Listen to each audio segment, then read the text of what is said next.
Bonsoir, Erev Tov les Koulam.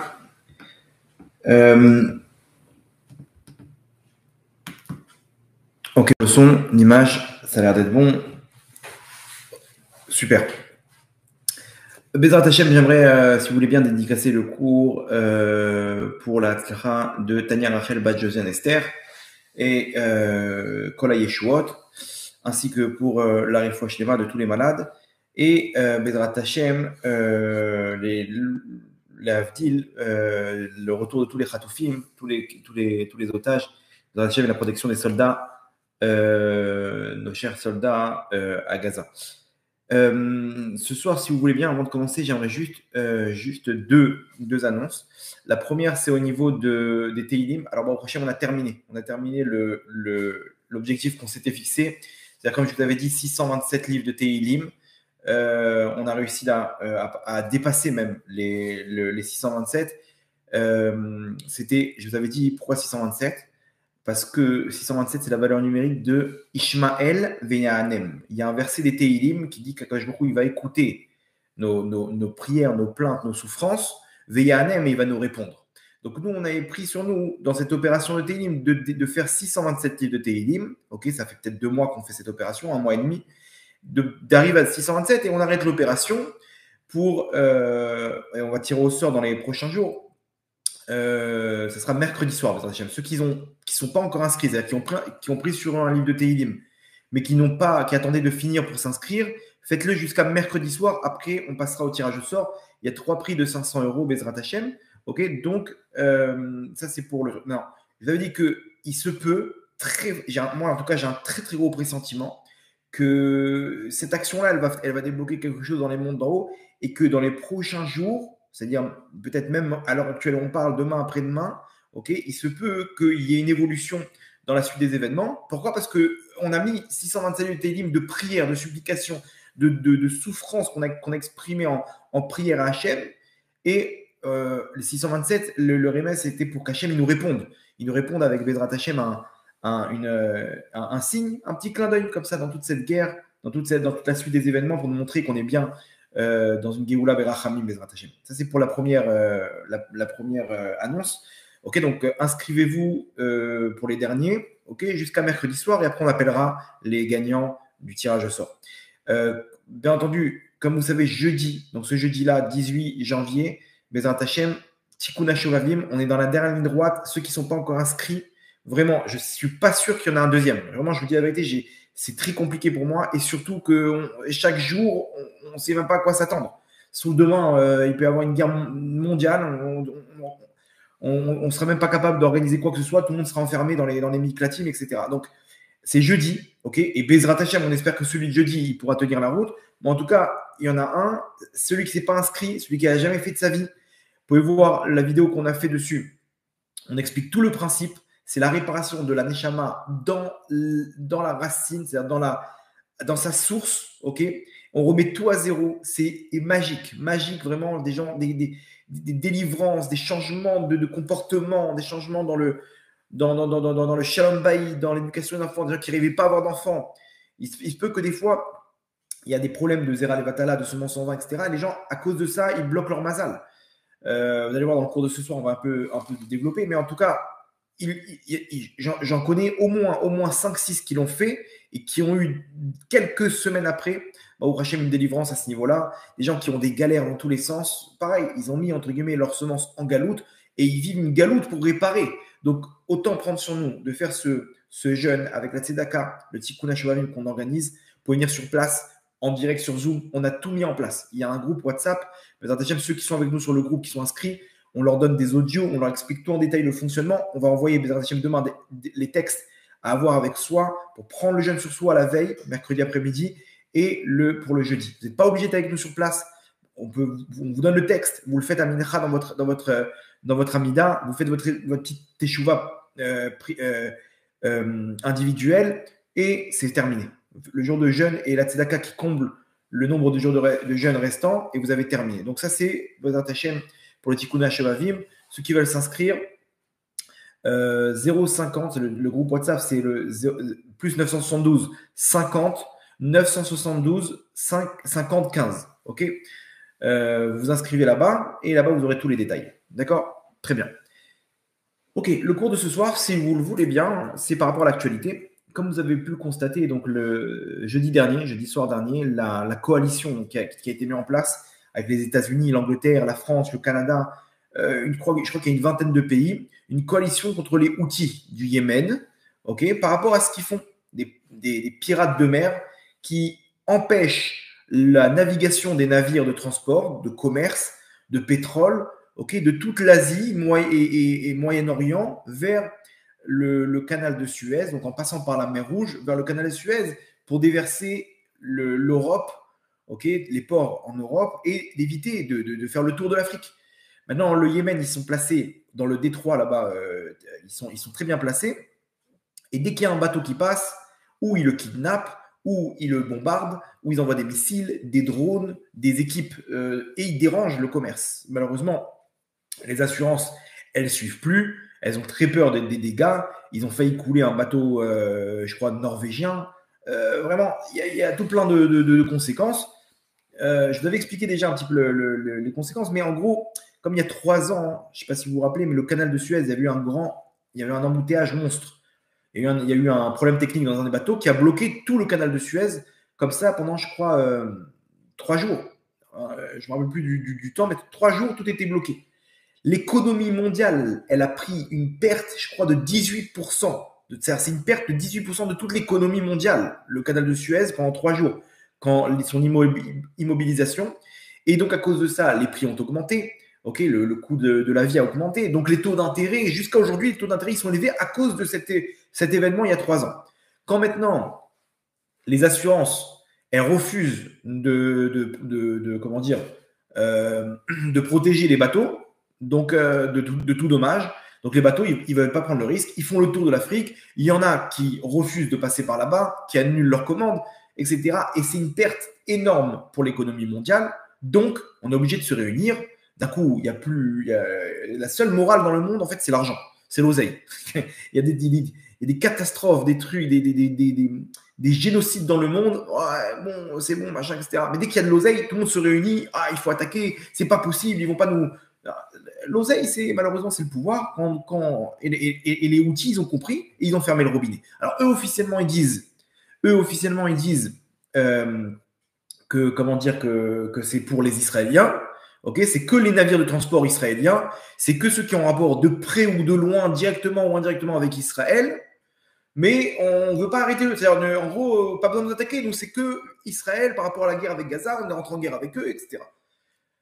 Et donc, jeudi soir dernier, donc la coalition a frappé, je crois, une centaine de 150 cibles au Yémen et ils ont détruit, je crois, 25% de l'armement des Houthis, donc des caches d'armes, de missiles, de fabrication de missiles, comment dire, de drones, etc. Et on attend normalement la riposte, ok, parce que vous comprenez bien qu'ils vont pas rester, ils ont aucune pitié, ils sont d'une, comment dire, ils sont aspanimes, vraiment, ils ont pas de, comment traduire ça, effrontés, ils ont une effronterie, ils ont peur de rien, eux ils vont aller jusqu'au bout, c'est le djihad, c'est comme ça, et on va foncer malgré qu'ils vont se faire massacrer, c'est pas grave. Tous les pays du monde contre eux, on va aller jusqu'au bout. Vous allez voir dans quelques jours, ils vont riposter, ils vont tirer sur des bateaux américains et les transports israéliens. Rebelote, ça va attaquer. Ça risque malheureusement de s'enflammer avec l'Iran, etc. Le Rav Yeshayahu Pinto, Shlita, il a dit explicitement, j'ai entendu l'enregistrement, il a dit à ses élèves, écoutez bien, dans quelques jours, c'est-à-dire, on ne parle pas de semaines, quelques jours, il a dit, ce sera des grandes chagigotes à Téhéran. Chagigot, c'est des fêtes. C'est-à-dire là-bas, il y aura de l'action à Téhéran. Comme ça, il s'est exprimé. Et il se peut que Hachem il fasse un scénario où le printemps arabe il revienne, mais cette fois-ci dans les pays qui sont contre Israël et qu'on peut voir une Géoula Berachamim. Ok. Ça, c'est pour le côté actualité. Vous allez me dire quel rapport avec nous, quel est le message qu'Hachem veut nous transmettre.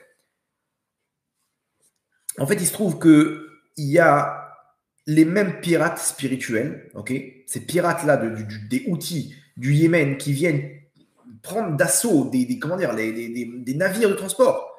Des pirates de mer, ils sont là et ils laissent rien passer, ils prennent ce qu'ils veulent, ils viennent avec leur bateau, ils repartent, ils ont kidnappé je ne sais pas combien de navires. Ces pirates, on a exactement les mêmes au niveau spirituel, ce qu'on appelle les pirates de la Neshama. Nous-mêmes, on est dans un parcours dans ce monde-là, ok, où on va d'un point à l'autre, et on a une marchandise avec nous. C'est toute cette neshama, toute cette abondance spirituelle qu'Hachem nous transmet, tout ce rôle qu'on a sur Terre, de cette influence qu'on peut amener au monde, amener à la Shrina, amener dans toute la création, dans l'objectif de ce monde, ok. Et on a un point. Ce point, c'est quoi? C'est Israël. Israël, d'arriver à Israël, c'est là où se trouve Hachem, c'est l'endroit géographique. C'est là où c'est le but d'un homme sur terre, c'est de se rapprocher d'Hachem, comment dire, d'arriver à ce point spirituel, ok, de connexion avec Hachem et avec sa Neshama. Et donc sur la route, malheureusement, on est dans un monde où il y a des pirates. Il y a des pirates spirituels, comme nous dit le Harizal. Le Harizal, là-bas, il faut savoir que dans l'œuvre principale du Harizal, qui s'appelle Etz Chaim, il y a 4 chapitres, 4 sharim, ok. Il y a 4 chapitres là-bas qu'on n'a pas le droit d'étudier. Ça parle des forces du mal, ok. On n'a pas le droit d'étudier. Et pourquoi? Parce que ça amène, quand on commence à enquêter sur les forces du mal, on se les amène sur soi, quoi. Ils comprennent que tu es en train de les espionner, tu es en train de savoir comment ils fonctionnent, et c'est pas simple. Donc il y a plusieurs méthodes. Rabbi Yehuda Ptaya, il ramène là-bas on fait ça dans l'ordre. Et donc là, on ne vient pas montrer qu'on veut les attaquer, on veut rentrer en guerre contre eux. On lit ça dans l'ordre, ou de faire ça le Shabbat, et surtout après Chatzot, etc. Donc il y a le chapitre 9, 36, etc. Ça parle des clipotes, des forces du mal. Là-bas, on nous raconte, c'est les plus intéressants. C'est les chapitres les plus intéressants, c'est de la folie. Alors, le système, comment ça marche. On nous ramène là-bas que ce monde-là, c'est ce qu'on appelle Beten Anachash. Je viens de dire cette expression, Beten Anachash, c'est le ventre du serpent. Le ventre du serpent, pour dire qu'il y a les forces du mal, elles sont en bas et en haut. Quand on étudie la composition de ce monde-là, ce monde, il est composé. Donc là, nous, on se trouve dans le monde de la Asiya, des actes. En dessous de nous, spirituellement, il y a des forces du mal qui nous tirent vers le bas. Et au-dessus de nous, il y a ce qu'on appelle Klipat Noga, une force du mal qui est mélangée entre le bien et le mal, qui nous empêche de nous connecter avec Hachem. Et on doit traverser ce monde. Maintenant, le problème, c'est que, comme on appelle ça le ventre du Nachash, parce que le Nachash fait l'image des forces du mal, et nous, là-bas, si on fait rien pour se rapprocher d'Hachem, alors on se fait digérer par ces forces du mal. Et quelqu'un qui stagne, en fait, il est sûr qu'il n'est pas dans le bon chemin. Il faut toujours voir une évolution. Même si c'est une légère évolution, si on voit une évolution, de la manière dont on se rapproche d'Hachem, alors c'est bon signe. Et si on voit des obstacles, c'est qu'on est dans le droit chemin. Il faut savoir une chose, s'il y a des obstacles, c'est qu'on est face à Hachem. Pourquoi? Parce qu'on est dans le fief des forces du mal. Et s'il y a une interposition, c'est qu'on fait quelque chose. On est dans le bon chemin. On est en train de se rapprocher d'Hachem. Donc, il y a la force du mal qui fait écran qui s'interpose. Donc, c'est le signe qu'on est dans le bon chemin. Ok, ça, c'est le principe. Maintenant, nous dit le Harizal, là-bas, dans un de ses chapitres, il nous dit que le Satan et sa bande, ok, le Samer même, il est Saris. C'est quoi Saris? Saris, c'est, comment dire, Saris, il est, comment dire, qui ne peut pas amener d'enfant, il est stérile, voilà. Il est stérile, les forces du mal, elles sont stériles. Ils n'ont pas la possibilité de mettre au monde, de se multiplier, ok? Les démons, etc., ils sont ce qu'on appelle stériles, et un peu comme à l'image des prêtres dans la Vodazara, ou chez les idoles là-bas, où eux-mêmes, ils se multiplient pas. Ils se marient pas, ils sont stériles, techniquement. Ok? Pourquoi? Parce qu'ils sont à l'image de leur parallèle dans les mondes en haut. En tout cas, ils sont stériles. Maintenant, alors quoi? S'ils sont stériles, la prochaine génération, il n'y a plus de force du mal, normalement. Comment ça se fait qu'ils sont encore là? Réponse, on dit le Harizal, parce qu'ils se nourrissent du Zera Levatala chez l'Israël, de la semence en vain d'un Ben Israël. C'est-à-dire que lorsqu'un juif sur terre, il émet de la semence en vain, cette semence-là, elle est récupérée par les forces du mal, et c'est grâce à ça qu'ils peuvent se multiplier. C'est ça qui leur donne toute la vitalité dans ce monde-là. Vous comprenez? Donc, le but des forces du mal, c'est dans notre chemin qu'on a pour se rapprocher d'Hachem, c'est de nous faire tomber surtout dans la Kedusha. C'est-à-dire que la marchandise que j'ai à l'intérieur de moi spirituelle, qui est cette Neshama, là et qui est toute la vitalité de mon corps, sans Neshama, il n'y a rien du tout. Le corps, il tombe. Ok. Je crois qu'il y a même une expérience qui dit que je crois que c'est 9 grammes ou 18 grammes, bref, ou 21 grammes, peut-être, je ne me rappelle plus. En tout cas, il y a un poids de la Neshama. Quelqu'un qui est allongé sur son lit et qui, juste après avoir quitté ce monde, il y a 21 grammes qui descendent. C'est-à-dire qu'il y a une preuve aussi matérielle qu'il y avait quelque chose là. Il y avait quelque chose qui s'est échappé. En tout cas, la Neshama, c'est celle qui donne la vitalité au corps. Sans Neshama, il n'y a pas de vitalité.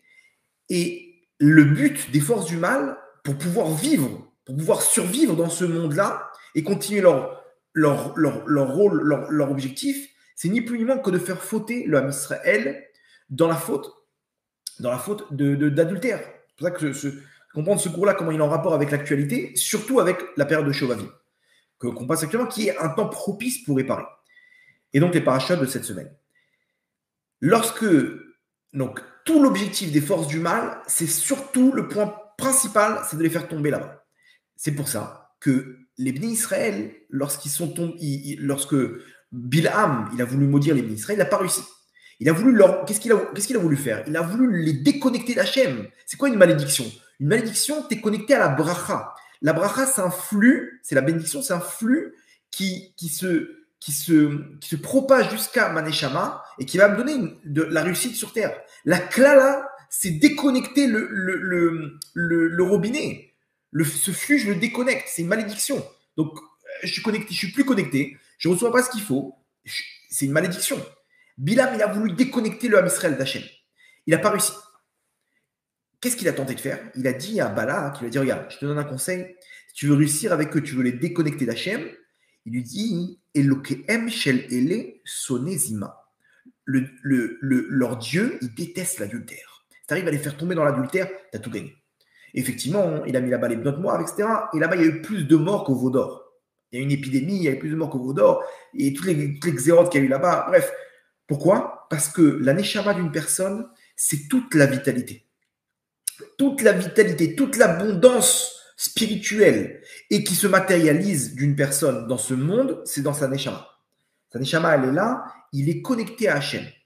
Le but des forces du mal, c'est de le pirater. Tu n'arriveras pas à Hachem. Tu n'arriveras pas à Hachem. Ils sont là comme un lion qui observe sa proie et dès qu'il y a le moindre petit déraillement, boum, il attaque. Il attaque, il nous fait tomber. Ça attaque aujourd'hui même dans les téléphones. Qui aurait cru? Les gens ils me disent oui, j'ai plus la télé. Je lui dis t'as quoi comme téléphone? Il me dit un smartphone.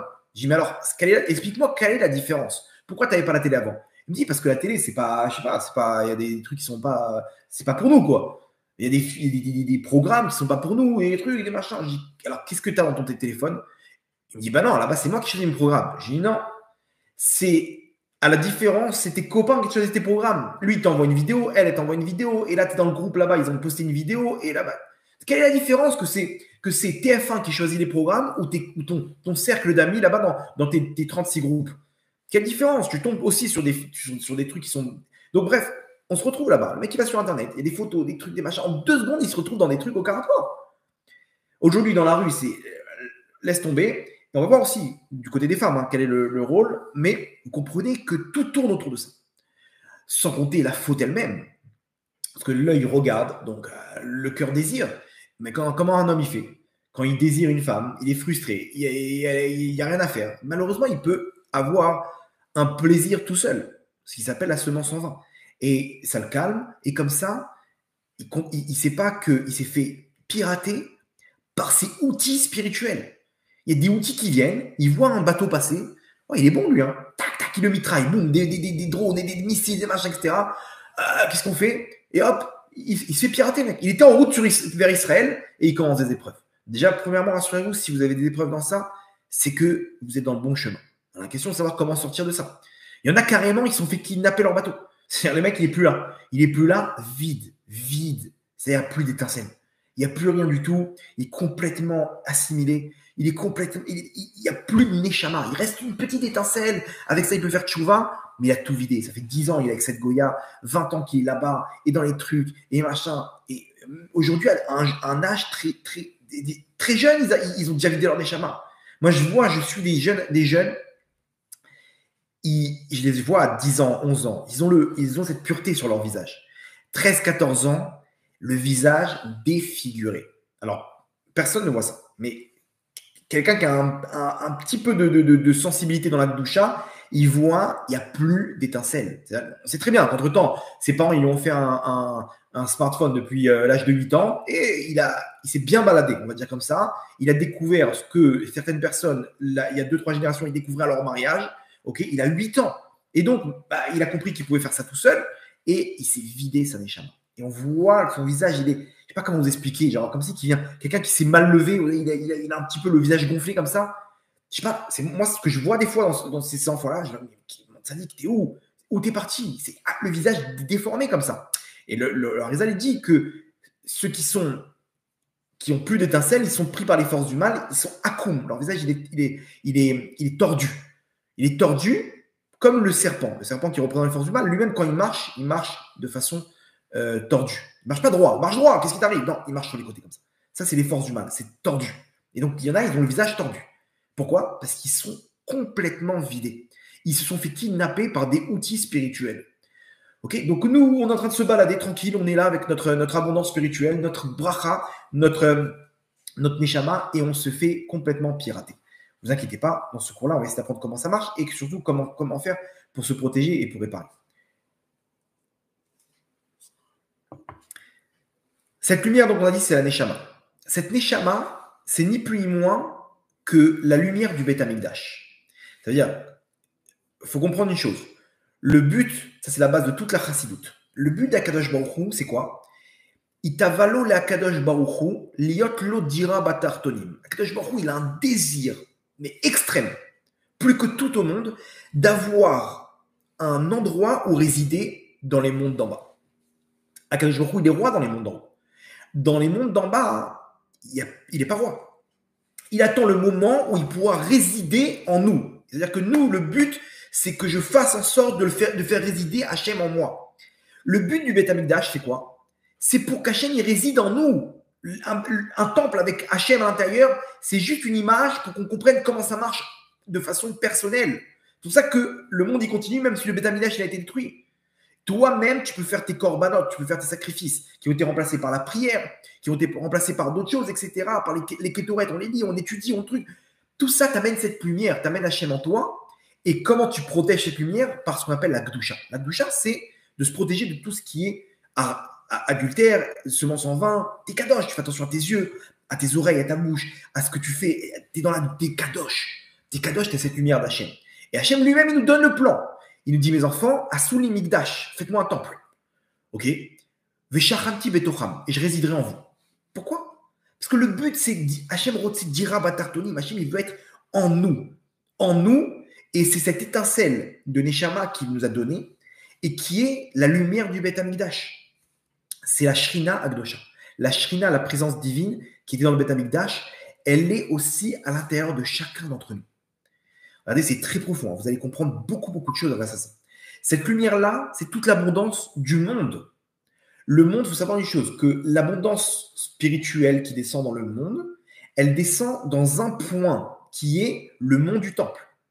Là-bas, c'est l'endroit spirituel où toute l'abondance du monde, ça veut dire le pétrole, l'or, l'argent, tout ce qui existe au monde, okay, toute l'abondance spirituelle, toute la vitalité de ce monde, la lumière, elle descend en Israël, à Yerushalayim, au mont du Temple. Okay, l'endroit où se trouve le Beth Amikdash, et plus exactement dans le Kodesh HaKodashim, dans le Saint des Saints, où se trouve le Haron Abrit, l'Arche Sainte.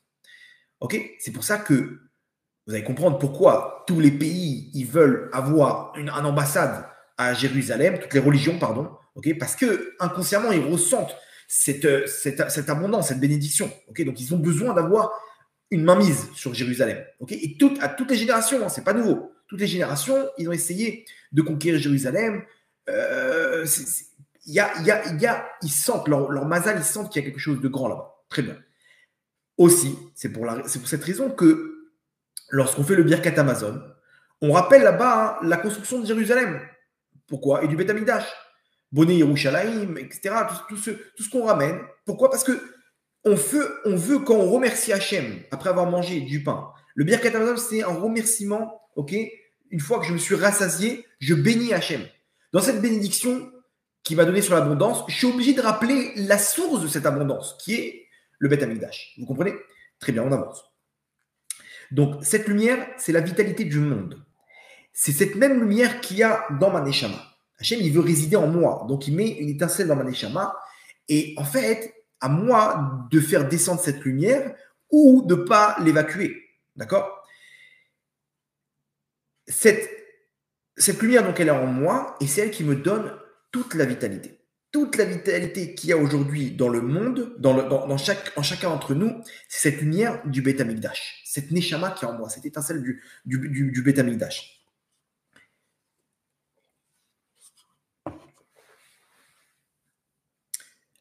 Lorsque... Comment expliquer ça? Ok, on va laisser ça après. Peut-être comment ça marche le Mazal, mais en tout cas... Donc, cette lumière-là, elle est en moi. Et tout simplement, lorsque une personne, elle tombe dans ses fautes de Zera Levatala, par exemple, ok? Alors, qu'est-ce qu'il fait? Il émet de la semence en vain. Dans cette semence, il y a une vitalité. Il peut mettre au monde grâce à ça. Cette vitalité qu'il y a dans les étincelles, cette vitalité qu'il y a dans la semence, c'est ni plus ni moins que des étincelles de Saneshama. C'est-à-dire que ce qu'il a fait, c'est qu'il a pris une partie de cette lumière du Beth Amikdash et il a mis en galoute, dans le vide.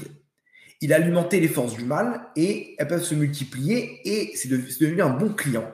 Ils vont continuer à le faire fauter encore et encore, ok, pour qu'il puisse encore et encore pour qu'il puisse être donner encore de la vitalité. Ce qui se passe, c'est quelque chose que vous allez sûrement connaître de près ou de loin. C'est que on arrive dans un monde, ok, techniquement, hein, si aujourd'hui on est au top de la comment dire de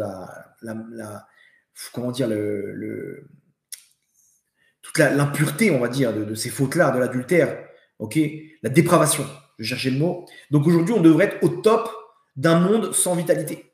Et remarquez bien, aujourd'hui, vous allez voir ces symptômes-là, c'est un manque de vie, un mal-être. Les gens, ils n'ont aucune motivation de vivre, aucune. Qu'est-ce que tu veux faire dans la vie? Ouais, je sais pas. Ils sont déprimés. La déprime, c'est quoi? C'est t'as plus de motivation. T'as plus rien qui te permet de te lever le matin. Donc, qu'est-ce qu'il fait? Le mec, il fait des grasses maths jusqu'à 3 heures de l'après-midi. Il enchaîne des séries télé comme ça jusqu'à 5 heures du matin. Il est vide, une larve. Il a plus de simra, il a plus de joie, il a un mal-être, il est coléreux, tous les nerfs. Il est prisonnier des outils spirituels. Il a été kidnappé, son bateau, il a été kidnappé. Il n'y a plus de vitalité en lui. Il n'y a plus rien. Qu'est-ce que tu veux? Rien, je sais pas. Il veut que kiffer, il est que là-bas, il est que dans les plaisirs, dans les trucs, machin. Mais c'est vide. C'est vide. Ce monde aujourd'hui, il est là-bas. Le monde est vide, il n'y a plus rien. On cherche des petits likes sur Instagram, sur Facebook, aimez-moi, donnez-moi envie de vivre. Il n'y a personne, j'ai pas envie de vivre, j'en ai marre de ma vie, j'en ai marre de ce monde. Donnez-moi une envie d'exister. Donc quand quelqu'un il comprend qu'il est aimé, ça lui donne envie de continuer à vivre. Mais on est à ce niveau-là aujourd'hui, on est au top de la dépravation, donc on est au top du manque de vitalité. Ok? Alors, une femme, vous allez comprendre, c'est exactement pareil. Alors là, vous allez me dire, là, les femmes, elles sont sûrement en train de regarder le cours et dire, oui, heureusement qu'on n'est pas des hommes, ok, parce que c'est dur d'être un homme. C'est vrai, le mec, il doit faire attention à sa bride, il doit faire attention à ses yeux, il doit faire attention, comment dire, à étudier à Torah, Bitul Torah, les tefilot, les machins. Ouh, une femme, elle est pépère. Pas besoin d'aller prier, pas besoin de tefilin, ok, les tefilin, le matin, c'est la course, je suis en retard, vite, les enfants, il faut les amener à l'école avec la prière, il a la concentration, après il faut qu'il étudie à Torah, après il faut qu'il fasse attention à ses yeux, à sa bride, et machin. Il est tiraillé, un homme sur terre, il est tiraillé. Et mesdames, je l'en supplie, comprenez votre mari, protégez-le, parce que il est tiraillé. Il y a des femmes, ils sont là, elles croient que leur mari, c'est des, c'est des animaux. T'as pas compris, le pauvre, il est juste massacré par cette galoute. Il y a, donc l'homme, le pauvre, il est tiraillé dans un monde de fous, ok, et il tombe. Malheureusement, il tombe. Il y a très peu d'hommes aujourd'hui qui arrivent à se protéger de tout ça. Pourquoi? Parce que ce monde-là, c'est Beten Anachash, c'est le ventre du serpent. Donc les femmes, elles doivent se dire sûrement, bah, au prochain, nous, on est tranquille. Et sachez que c'est la chose la plus dure pour les hommes. Pourquoi? Parce que c'est là-bas où il y a le plus d'enjeux pour les forces du mal. C'est là-bas où ça a le plus de valeur. On prend sa neshama, on lui prend sa neshama. Pour les femmes, il y a l'équivalent. Alors, écoutez bien, vous allez comprendre maintenant quelque chose. Je ne sais pas si vous avez déjà entendu ça dans votre vie. Ok, le secret de la tsniout. Pourquoi une femme, elle doit s'habiller pudiquement, selon la Torah. Vous allez comprendre pas le béaba, ouais, une femme, elle s'habille de tsano. Qui aujourd'hui peut m'expliquer pourquoi une femme doit s'habiller de tsano? C'est quoi le truc pour pas qu'on ait des mauvaises pensées d'elle, etc. Mais qu'est-ce qui se passe derrière? C'est quoi le secret de tout ça? Vous allez voir, quand on comprend le fonctionnement, ça donne une autre vision des choses, ça peut nous aider à prendre sur nous. Et bizarrement, c'est la chose la plus dure chez les femmes. La tsniout, c'est la chose la plus dure pour les femmes. Et celles qui le font naturellement, c'est la preuve qu'elles ont des neshamot très très pures. Il y a des femmes comme ça, naturellement, elles ne peuvent pas se montrer, elles ne peuvent pas mettre leurs photos comme ça sur Instagram, que tout le monde regarde, etc. Elles ont ça en elles, c'est un signe que cette femme-là, elle a une neshama très très précieuse. Très précieuse. Maintenant, vous allez comprendre. Le Rekanati à la Torah. Donc, le Rekanati, c'est un grand Mekoubal. Okay, je crois que c'est un élève du Harizal, si je ne me trompe pas. Dans la paracha de Lech Lecha, il donne le secret. Il dit comme ça, il faut savoir que la destruction des deux bêtes Amikdash, des deux pâtés Mikdash, le premier et le deuxième, elle a pu avoir lieu, cette destruction elle a pu se réaliser à cause, c'est quoi la source première? À cause du fait que Sarah Imenu, elle a été kidnappée par Paro et par Avimelech, le roi des Pélishtim. Je vous refais l'histoire. Ça, Avram, il descend en Égypte. Paro, il voit qu'elle est belle. Il prend cette femme. Avram, il dit, dis-leur que t'es ma sœur. Parce qu'ils vont voir que t'es belle. Elle était très, très belle, ça. Bien entendu, elle faisait attention à sa tsniout. Mais son visage, elle était quand même belle. Même si elle était tsanoua, elle était belle. Elle était discrète. Et il a même caché. Ils ont ouvert là-bas le truc. Ils ont vu, c'est qui cette femme? Elle a dit, je suis la sœur d'Abraham. Heureusement qu'elle a dit ça, parce que si elle avait dit que c'était son mari, il aurait tué pour récupérer cette femme. Mais attends, l'Égypte, c'est le pays de la dépravation, en tout cas à l'époque. Paro, il la récupère, et il veut, comment dire, il veut abuser d'elle. Il veut, comment dire, entre guillemets, la prendre pour femme. Et là-bas, il y a un ange qui vient, qui frappe Paro, etc. Bon, ça, c'est l'histoire. Il y a eu la même histoire avec Avimelech. Avram, il descend là-bas. Et pareil, il prend Sarah et Hachem, il vient le voir en rêve, il ne touche pas, c'est une femme mariée. Parce que Sarah, elle a été capturée dans ces deux forces spirituelles négatives. Donc, il y a eu une possibilité de détruire les deux Beth Amikdash. Et vous allez comprendre pourquoi. Quel rapport? Sarah et la destruction du Beth Amikdash. Écoutez comme c'est profond. Et là, vous allez comprendre un peu le fonctionnement. Nous dit le Zohar, Vaïra, Lamed, Aleph. Ok? Le Zohar Vaïra, Parashat Vaïra, page 30a. Il nous dit comme ça. Paro, lorsqu'il a capturé sa femme, Sarah, il a vu qu'elle était tellement belle qu'il a demandé à ses artistes de sculpter son visage. Il a sculpté sur un portrait le visage de Sarah. Et, bon, il a renvoyé Sarah, mais il avait toujours le portrait de Sarah. Et pendant des années, Paro, pendant des années, ok, il se nourrissait de la beauté de Sarah. Bien sûr, pas pour observer la beauté de Sarah, mais il avait des mauvaises pensées. C'est-à-dire qu'il rentrait dans des fantasmes. Et peut-être qu'il tombait même dans la semence en vain. Paro, il observait la beauté de Sarah, ok. Pour Avimelech, nous dit le Midrash, lui, il a touché Sarah. C'est-à-dire qu'il n'a pas profité avec ses yeux, mais il a touché Sarah, ok. Il a eu des attouchements, on va dire, avec elle, sur elle. Et donc les deux, en fait, ils ont pris l'abondance spirituelle qui est la Shrina, qui se trouvait à l'intérieur de Sarah. Sarah, c'est la représentation de la Shrina sur terre. C'est ça qu'il appelait Achoti.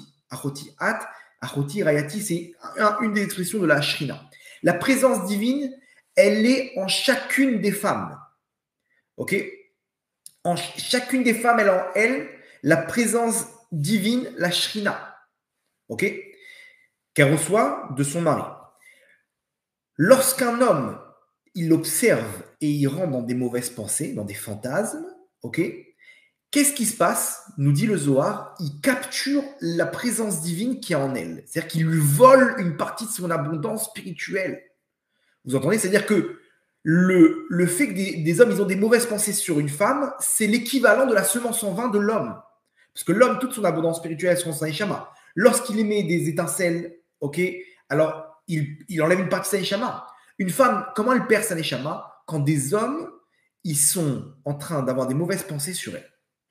Une femme, elle est complètement naïve. Elle ne sait même pas ce qu'un homme. Elle croit qu'il est trop mignon, il est gentil comme ça avec moi. Elle ne sait pas ce qui se passe dans sa tête. Si une femme, elle pouvait rentrer une fois dans la tête d'un homme, elle dirait la hystère. Oh là là, mais quoi?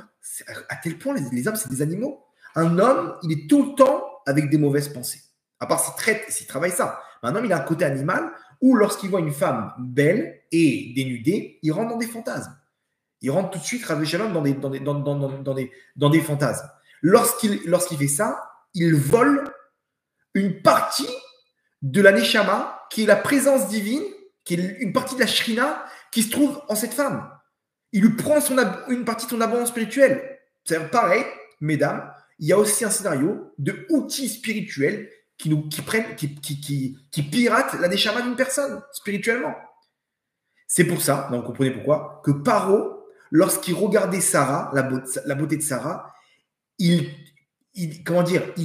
rentrait dans des fantasmes, dans des mauvaises pensées, et donc il a capturé une partie de la présence divine qui a fait que lorsque la présence divine elle est rentrée dans le Beth Amikdash, il n'y a pas eu une union qui était parfaite parce qu'il y en a une partie qui a été prise par Paro, par des forces du mal et par Avimelech. Donc les forces du mal, ils avaient une partie de la Shrina, donc on ne pouvait pas récupérer toute la Shrina, et donc le Beth Amikdash, il était amené à ne pas durer. Parce que la Shrina n'était pas là à 100%. Quand Paro il a regardé, c'est le premier Beth Amikdash. 70 ans, il a été détruit. Quand Avimelech il a touché Sarah, jusqu'à aujourd'hui, on en galoute. Parce que là-bas, c'est sûr que le toucher, c'est aussi le relié avec la pensée. Et donc, il y a plus la faute, elle est plus grande. Et donc, il y a plus d'abondance spirituelle qui a été volée à Sarah. Donc, de la Shrina. Si une femme, elle a malheureusement des relations interdites, imaginez-vous qu'est-ce qu'elle perd dans sa neshama. Imaginez-vous de quoi on parle. C'est une perte énorme, énorme, énorme pour une femme. Imaginez-vous, rien que la pensée déjà, ce qui se passe. Le toucher, imaginez-vous la relation elle-même. Ça peut être avec son mari. Une femme qui ne respecte pas la pureté familiale, elle ne sait pas pourquoi elle est amenée à 100% à perdre toute sa vitalité spirituelle. Mais non, mais on est mariés. C'est quoi le problème, Vodarav? Qu'est-ce qu'il y a? Je suis jamais parti avec un autre homme, j'ai jamais trompé mon mari, il m'a jamais trompé ma baya. Le problème, c'est quoi? C'est une relation interdite. Tant que la femme ne s'est pas trompée au mikvé, elle est impure. Et une relation impure, c'est un chiyuv karet, c'est un interdit de retranchement de l'âme. C'est un des plus graves interdits. Alors, pour forte raison, si elle trompe son mari ou si. Bref, on est aujourd'hui dans une génération terrible. Vous comprenez de quoi on parle? On est vidé, on n'a plus d'étincelles en nous. On n'a plus rien en nous, malheureusement. Entre parenthèses, même des gens qui respectent Nida, là j'ai compris dans les questions sur le Tikkun Shavim qu'il y en a beaucoup qui n'ont rien compris aux halachot. C'est-à-dire, il se peut qu'une femme, elle a mal compté le temps qu'il faut attendre, les 7 jours pour aller au mikvé, qu'elle est partie avant, et en fait elle est encore impure, malgré qu'elle s'est trompée au mikvé. Étudiez, parcourez ces halachot-là, ne serait-ce qu'une fois dans votre vie. C'est hyper important. Donc, entre parenthèses, je vous conseille d'aller voir la série de cours que mon cher beau-frère, Rav Igal Cohen Solal, sur Torah Box, il a fait une série de cours sur toutes les règles de pureté familiale, incroyable, très bien fait, posé, carré, etc. Il faut les parcourir une fois dans votre vie, parce que la femme, elle se rend beau milieu, mais elle ne sait même pas comment ça marche. Il y a des vérifications avant, après, tout ça, c'est important. Faites-le. Je crois qu'il y a une quinzaine de cours, des petits cours. Faites-le une fois dans votre vie si vous n'avez pas eu de formation avant le mariage. C'est important parce qu'il y en a qui ont pris sur elles, mais elles ne savent pas si elles ont vraiment fait ce qu'il faut. Ça va vous changer votre vie. Vraiment, ça va vous changer votre vie. Pourquoi? Parce que techniquement, il y a l'abondance, même si elle va au migrer, l'abondance, elle n'est pas là. Il n'y a pas eu ce qu'il faut, on va dire, selon les règles. Donc, on récapitule. Toute l'abondance d'une personne, toute la vitalité, elle vient de la Neshama. C'est la lumière du Beth Amikdash. Cette lumière-là, elle est chez les hommes. Malheureusement, toutes les fautes qu'il y a aujourd'hui, surtout la semence en vin, cette vitalité, elle est évacuée de la Neshama. Okay, les femmes, pareil. Les femmes, pareil. Comment elles perdent la force de leur Neshama? Malheureusement, quand les hommes, ils ont des mauvaises pensées sur elles, comme c'est le cas de Paro, qui avait des mauvaises pensées sur Sarah, qui lui a pris donc une partie de la Shrina, la présence divine qui avait en elle. Vous comprenez? C'est juste incroyable. Attention, une femme qui est... Alors, c'est pour ça qu'Hachem nous dit, soit tsanoua. Alors là, hein, il y a beaucoup de gens qui ne connaissent pas la définition. Tsanoua, c'est moutzna. Moutzna, ça veut dire caché. Discrète. La tsniout, c'est la discrétion. Je répète, tsniout, être la pudeur, on demande à une femme d'être discrète. C'est-à-dire, n'attire pas l'œil de l'homme. Tu peux être très belle, Sarah l'était, elle était très belle, mais d'être discret. D'être discret, ça veut dire quoi? C'est dans les habits, dans la parole, dans le comportement. Il y a des femmes qui ne s'habillent pas tsanoua, et pourtant, dans leur comportement, elles sont tsnouot. Elles ont la midat tsniout. Elle fait attention quand elle parle avec un homme, quand elle marche, etc. Il y en a qui sont habillées de la tête aux pieds, okay, elles sont couvertes de la tête aux pieds, mais elles sortent du 4x4 avec les grosses lunettes de soleil, la grosse perruque longue dans le vent comme ça, et elles sont en train de dire à tous les hommes, regardez-moi, les habits moulants, des mannequins. Je discute aujourd'hui, j'ai des débats avec des rabbanim, des dayanim, qui me sortent des poskim, des décisionnaires, de me dire non, voilà, comme ça, truc, la perruque, le machin. Je dis, mais elle est où la définition de la tsniout? La tsniout, je ne comprends pas. Avant de ramener la halacha, c'est quoi la définition? Une femme qui est habillée de la tête aux pieds, que tous les hommes, ils la regardent, elle est en train de vider sa neshama. Non, mais elle a le droit d'être belle. Mais pourquoi de sortir les yeux de toute la terre quand elle marche? Elle peut être belle. Alors, tu sais quoi, une femme, elle vient. Un mec, il vient à la salle d'attente là-bas chez le médecin. Il ramène son sac poubelle. Quoi? Attends, bouchez-vous le nez. Pareil, quand tu es en train de me dire, ils n'ont qu'à fermer leurs yeux. Ils n'ont qu'à regarder à côté. C'est pas ça ce qu'Hachem il veut. Hachem il veut la discrétion. Sois discrète, Matsadika. C'est sniout dans le comportement. Dans le comportement aussi, il y a une sniout. Et je discute avec des rabbinim qui ne connaissent pas cette notion. Eux, ils sont dans l'alacha. Il a permis. Non, mais il manque une chose, l'essentiel, c'est la Yirat Shamayim. T'as pas compris qu'Hachem, il veut pas ça? Hachem, il veut la discrétion. Pourquoi? Parce qu'il y a d'autres hommes qui tombent et c'est pour elle qu'on dit ça. C'est pour elle. Bref. En tout cas, on rentre dans un cercle vicieux, comme vous avez compris, où aujourd'hui, c'est une catastrophe. Maintenant, d'où elle reçoit cette force, la femme? Ok? Vous inquiétez pas, après, on va donner les solutions. Hein. Je vous sens un petit peu déprimé là, vous inquiétez pas. Pas de désespoir, après on donne les solutions. Mais c'est un moment qui est propice pour réparer ça. S'il y a un petit réveil, même dans notre Neshama, ok, ça peut nous servir pour sortir de là-bas. Donc, d'où elle reçoit la shrina, la femme? Il faut savoir une chose, c'est que selon la lacha, la femme, elle appartient au mazal du mari. Vous savez qu'une femme, elle ne doit pas recevoir l'héritage de ses parents. C'est-à-dire, dans une famille, si le père il n'a pas donné des instructions précises et que les parents ils sont partis, comment on redistribue l'héritage selon la Torah? L'aîné, il prend 2 parts et tous les autres garçons, ils prennent une part. Et les femmes, les sœurs, quoi? Elles ne prennent pas une part, elles? Non. Et d'ailleurs, il y a des gros problèmes aujourd'hui de vol. Pourquoi? Parce que elle fait appel à un avocat, elle récupère de l'argent qui ne lui appartient pas selon la Torah. Donc, dans le ciel, cet argent, c'est du vol. Malgré que selon les lois actuelles, ça lui revient. Ça lui revient. Non, attendez. Pourquoi? Parce qu'elle lui appartient au mazal de son mari. Et c'est-à-dire quoi? Elle reçoit la bracha de son mari et elle est détachée du mazal de son père. Donc, c'est pour ça qu'elle ne peut pas recevoir l'héritage de son père. Mais par contre, son beau-père, quand il va partir et que son mari va recevoir, elle fait partie intégrante de cet héritage. Ok?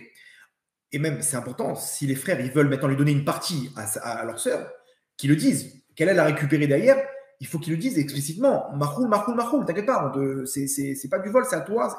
Et spirituellement, c'est pareil. Hachem, il envoie l'abondance à un homme et lui, il transmet ça à sa femme.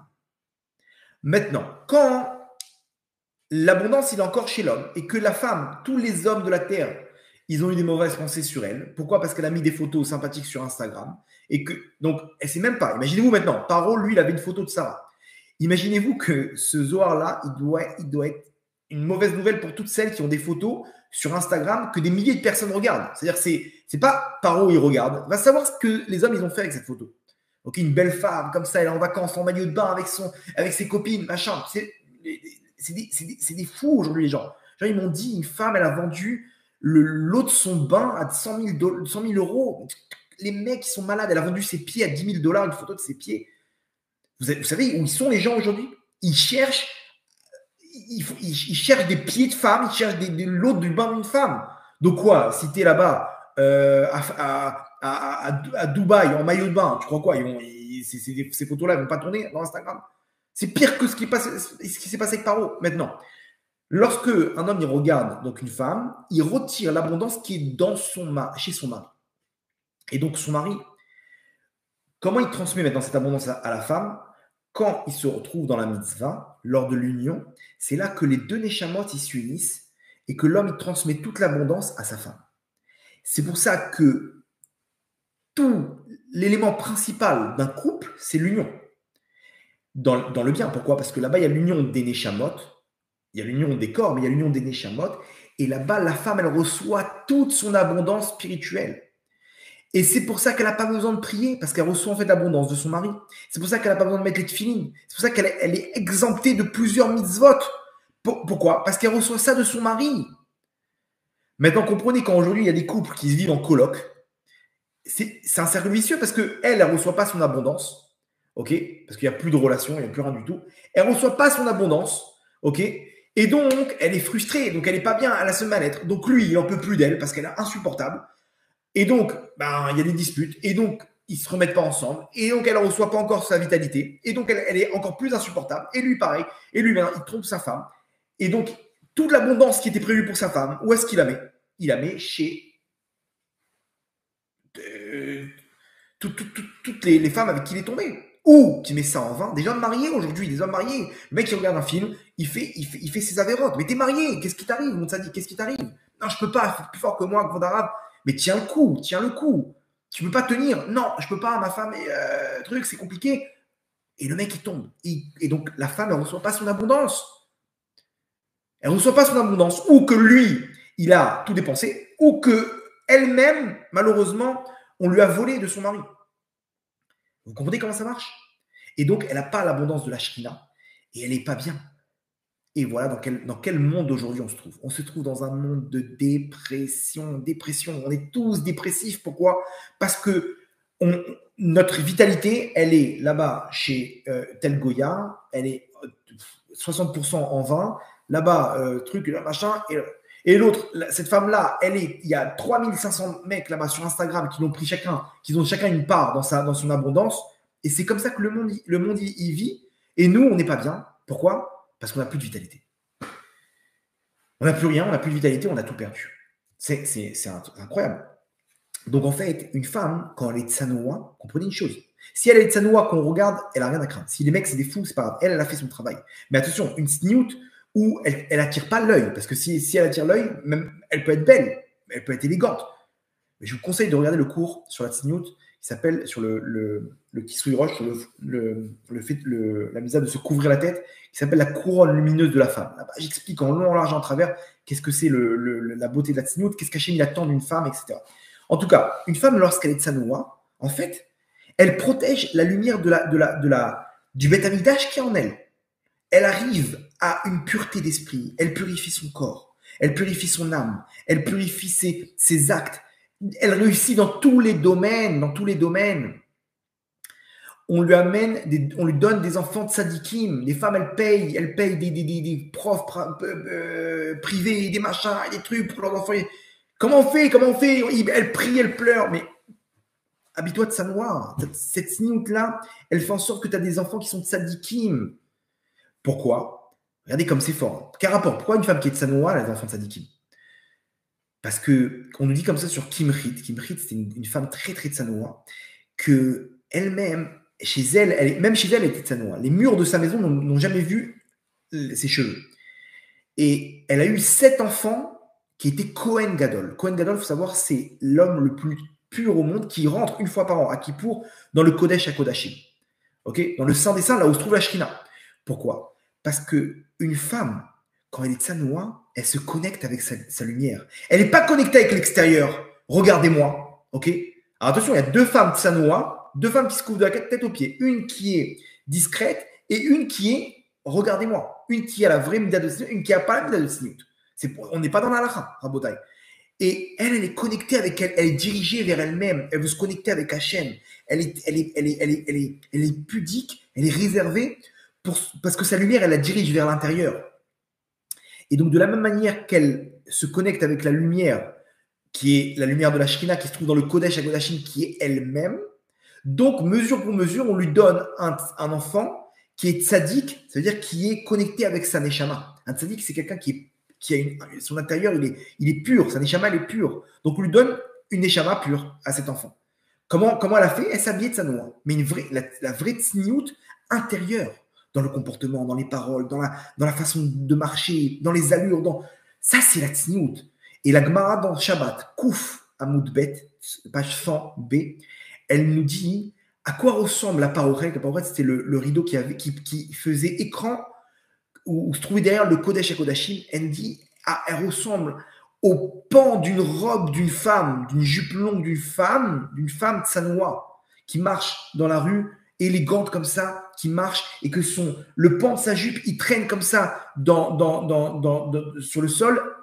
Exactement pareil, le rideau qui sépare le Kodesh HaKodashim, il a l'image de cette jupe longue.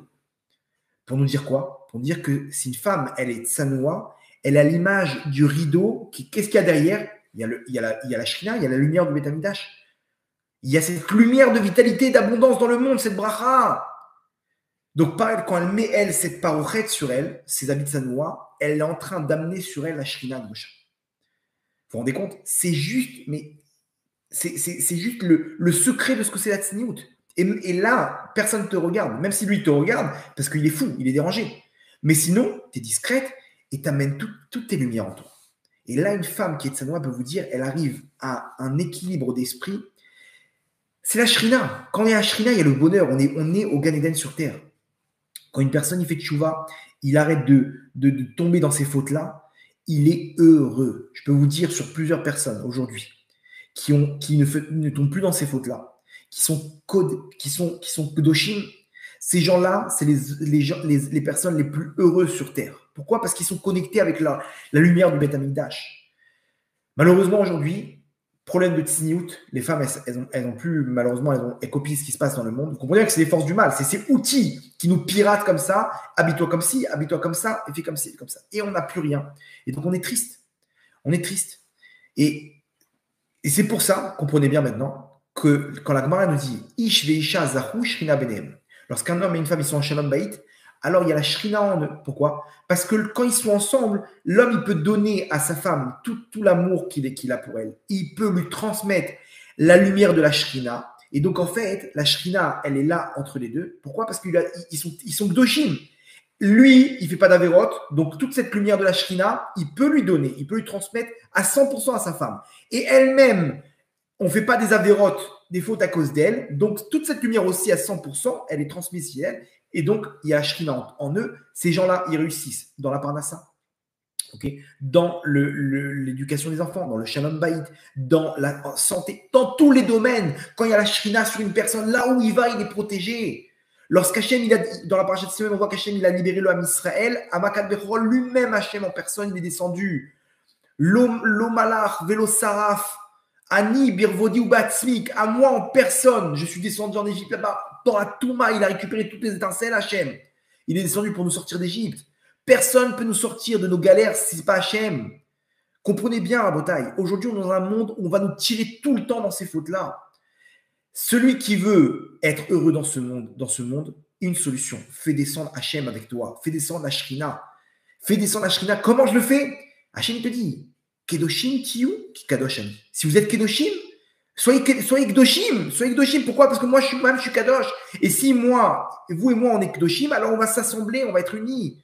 Laissez-moi une place dans votre cœur pour que je puisse m'installer. Laissez-moi une dira batartonim. Donnez-moi un petit Beth Amikdash, un petit temple où je puisse mettre ma Shrina. Et nous, c'est Khorban Beth Amikdash, malheureusement. L'autre, il se balade dans la rue, ok? C'est un forex ambulant. Rien qu'il vole. Il vole comme ça. Ah, elle est belle celle-là. Hein, et elle est belle. Ouh, là, t'as vu celle-là, et t'as vu ce paquet, et t'as vu celle-ci, et t'as vu ça. Il passe sur Facebook là-bas, toutes les femmes des mecs de la communauté, et il kiffe comme ça, il passe la soirée. Il a fait un braquage, un coup du président. Il a fait un braquage de l'abondance de toutes les femmes. Ça dit que fais attention à tes yeux. Fais attention quand tu te balades, tu marches comme un radar là dans la rue. Fais attention, fais attention. Kedoshim Tiyu, Hachem dit. Hachem dit, mais laissez-moi une place dans votre cœur. J'ai plus de place dans votre cœur. Et on est là, on est pris dans ce monde-là. Et celui qui arrive aujourd'hui, il peut changer sa vie d'une extrémité à l'autre. Ça, c'est ce qu'Hachem il attend de nous aujourd'hui, pendant ces moments de Shovavim. C'est pour ça que je vous presse, mes tzadikim, je vous en supplie. Je me mets à genoux devant vous et je vous supplie de faire ce tikkun Shovavim. Parce que quand on le fait, ok, on réunit toutes les étincelles qu'une personne il a évacuées en un instant par la force de la tchouva, du jeûne, que le Harizal lui-même nous a donné comment ça marche dans les mondes d'en haut pour récupérer ces étincelles. On peut les récupérer par des épreuves. Toutes les épreuves de ce monde-là, c'est la réparation de tous les interdits de karet. Mais le Harizal nous a donné la solution. Les jours de jeûne. On fait un jour de jeûne, on rachète tout avec la tzedaka. Ça coûte cher, des fois ça coûte cher parce qu'il y a beaucoup de fautes, mais qu'est-ce que tu veux? Tu veux investir? Tu as investi des options à $1000 là-bas dans ta Tesla, tu ne peux pas investir $1000 dans la réparation de ta Neshama. Bien sûr, donc ça dit que tu vas être heureux. Tu vas être heureux, toi avec ta femme. Pourquoi tu as des problèmes de Shalom Bayit? Parce que quand vous vous unissez, elle n'a pas toute son abondance. Elle a rien reçu, donc elle n'est pas bien. Il y a des cercles vicieux et toi, tu as un mal-être parce que tu as tout distribué. Les mecs, ils se baladent comme des cocos. Ils distribuent à tout le monde. Vas-y, tac, tac, tac, tac. La femme, elle se balade. Qui veut de l'abondance, tac, tac. Mais attends, mais gars, un peu de sniout. Hachem nous a envoyé le corona pour qu'on soit tous à la maison. On est tout le temps dehors, tout le temps connecté avec l'extérieur. Prenez. Et donc, on arrive à un niveau où on touche le sol. On touche le sol, on n'a plus rien. Ne vous inquiétez pas. Hachem, il va intervenir pour remettre la doucha dans ce monde-là. Pour l'instant, c'est les forces du mal qui savent que c'est bientôt la fin, donc ils mettent le paquet. Et on arrive dans de la dépravation comme il n'y a jamais eu, de la pédophilie, de l'homosexualité, dans tous les domaines, ça devient quelque chose de pas de normal. De limite, si tu n'es pas là-bas, tu es un fou, quoi. Tu es un fou. Si tu n'as pas essayé, c'est quoi? Tu es un fou. Et les gens, ils sont là-bas, ils se font manger le cerveau, malheureusement. C'est la génération. Sans compter toutes les dépressions, la tristesse. C'est quoi tout ça? C'est les forces du mal qui sont installées en nous, malheureusement, et qu'aujourd'hui, on peut le faire. Comment? Alors déjà, je vous invite, ceux qui voient ce cours-là, qui ne sont pas encore inscrits, inscrivez-vous pour le Tikkun Shovavim. Vraiment, inscrivez-vous sur le Tikkun Shovavim. Je vais donner le numéro au début du cours pour vous inscrire. Il y a une vidéo qu'on a fait la semaine dernière pour expliquer le fonctionnement. Participez avec nous, venez sur place. Je vous laisse mon mail perso si vous avez la moindre question. tovhm26@gmail.com. tovhm26@gmail.com. Et des gens qui peuvent vous confirmer, qui sont heureux aujourd'hui. Des hommes, des femmes qui sont tombés, qui ont trompé leur mari, qui ont trompé leur femme, qui sont partis des périodes entières avec des goïms, avec des trucs, avec des années depuis qu'ils ont 10 ans, 12 ans dans la semence en vin. Ils sont heureux, ils sont bien dans leur peau. Alors des fois, ça prend un peu plus de temps, il faut des fois le refaire une deuxième fois, troisième fois, mais ils ont réparé leur neshama. Des fois, il y a beaucoup d'étincelles à récupérer, malheureusement. C'était 30 ans de galoute. Donc, c'est pas. Mais faites-le. Je vous dis, je me fais attaquer dans tous les sens à cause de ce tikkun-là. C'est pas pour rien. Je comprends pas pourquoi il y a des rabbinim qui ça les dérange. C'est quelque chose qui m'en fout. Au pire, il a fait tchouva. Au pire, qu'est-ce qu'il y a? Il a donné la tzedaka. Il a jeûné. Quel est le problème? Non, les femmes, elles ne doivent pas faire ce tikkun. Non, quel est le problème? Je ne comprends pas c'est quoi le problème. C'est des gens, ils n'ont jamais ouvert le harizal de leur vie. Ils sont là en train de donner des ordres. Regarde, étudie. Tu verras que c'est quelque chose qui peut sauver la génération aujourd'hui. Donc, on est tous déprimés. Aujourd'hui, vous savez pourquoi. On n'a plus cette abondance, on n'a plus la lumière de la shrina en nous. Hachem, il nous demande, mes enfants, Kedoshim Tiyu, je vous en supplie, soyez Kedoshim. Et ce qui s'est passé le 7 octobre, c'est pourquoi? Parce que la Shrina n'était pas là pour nous protéger. C'est écrit dans Kitetse. La paracha nous dit Meshav Macharecha. La Shrina, elle va avec nous, elle marche avec nous, elle nous protège. Quand il y a un manque de tsniout, la Shrina, elle s'en va. Pourquoi elle s'en va, la Shrina? Parce qu'on a compris ce soir que ces étincelles-là qu'on a dilapidées, Bilam, il a compris ce principe. Il a compris, il faut les faire tomber là-bas. C'est là-bas qu'ils vont perdre le lien avec Hachem. C'est là-bas qu'il faut intervenir. Et c'est là-bas que les forces du mal les interviennent pour faire tomber chacun d'entre nous. Vous comprenez l'histoire aujourd'hui, dans quelle impasse on est? Et donc, quand la Shrina n'est plus là, ok, et quand c'est la fiesta là-bas pendant 3 jours de rêve party, donc il n'y a plus de Shrina. Et là-bas, le Hamas, il peut faire ce qu'il veut. Comment ils ont eu cette réussite? Comment ils ont pu réussir? Quand aujourd'hui je me pose la question, comment les renseignements ils n'ont pas trouvé? Comment et pourquoi? Et des vingtaines, trentaines de questions. Il n'y a pas de réponse. Une seule réponse. Il n'y avait pas la Shrina. La Shrina n'était pas là pour nous protéger. Et nos soldats qui sont là-bas, malheureusement, on continue, on est là, etc. Et des fois, il n'y a pas la Shrina pour les protéger. Pourquoi? Parce qu'eux, ils sont en train de se fighter là-bas sur le truc. Et nous, qu'est-ce qu'on fait? L'autre, il parle avec Pierre, Paul, Jacques. Et l'autre, elle parle sur WhatsApp avec truc. Elle est en train de flirter avec truc. Qu'est-ce que tu fais? Tu crois quoi? Il n'a pas des mauvaises pensées, lui?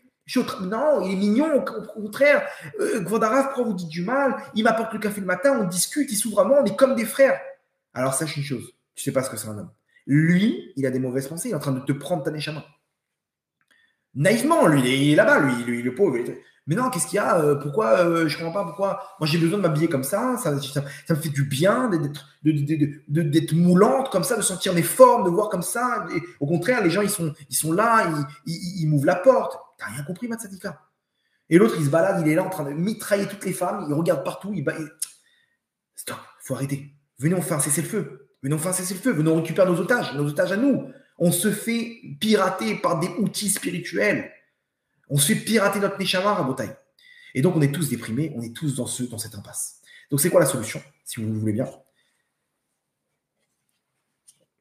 Alors, il y a le Prozac, ok, pour sortir de la déprime. Ça, c'est pour les peuples du monde. Nous, on a une autre solution.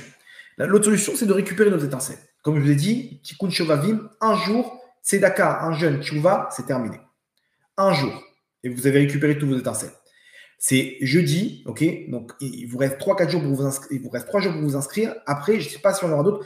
Je ne sais même pas si celui de jeudi il aura lieu. Je vous dis la vérité. Pour moi, chaque jour, c'est un cadeau d'Hachem. En tout cas, ça, c'est première étape.